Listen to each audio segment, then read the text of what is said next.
Part 23 ng EDSI.edu. Excited nang makita ang pagsayaw ni Bianzi ng TikTok bilang muse sa liga ng kanilang barangay.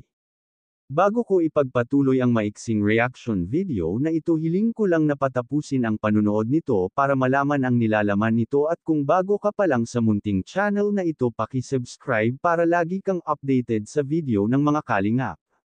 At pakisuportahan natin ang ama ng kalingap na Val Santos Matubang, Ate Edna Vlog at si Kalingap Rab.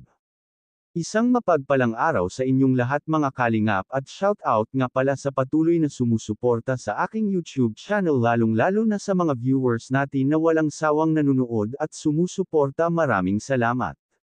Mga kalingap, Part 23 ng EDSI. Mas maraming nag-aabang dahil baka daw mas nakakakilig pa ang magaganap. Nakakakilig naman talaga sila tingnan, lalo na at andyan si Edo. Hindi sila nakaka-ome tingnan at hindi mo namamalayan nang umiti ka na at kinilig sa kanilang dalawa. At ang pinakagusto ni Edo kay Bianzi ay maasikaso ito pag pumupunta sila sa bahay ni Bianzi.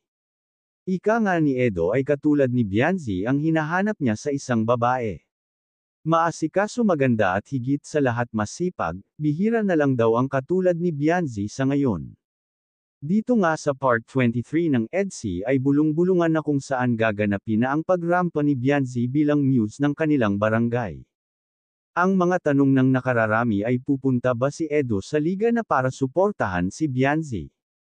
Dahil alam naman natin lahat na busy itong si Edo dahil gabi na ito dumarating galing sa kanyang mga tinutulungan. Abangan na lang natin ang Part 23 at ang pag-TikTok ni Bianzi bilang muse ng barangay. Dahil itong mga muse daw ay sasayaw daw ito ng TikTok. Ito rin ang inaabangan ni Edo, ang pagsayaw ni Bianzi ng TikTok.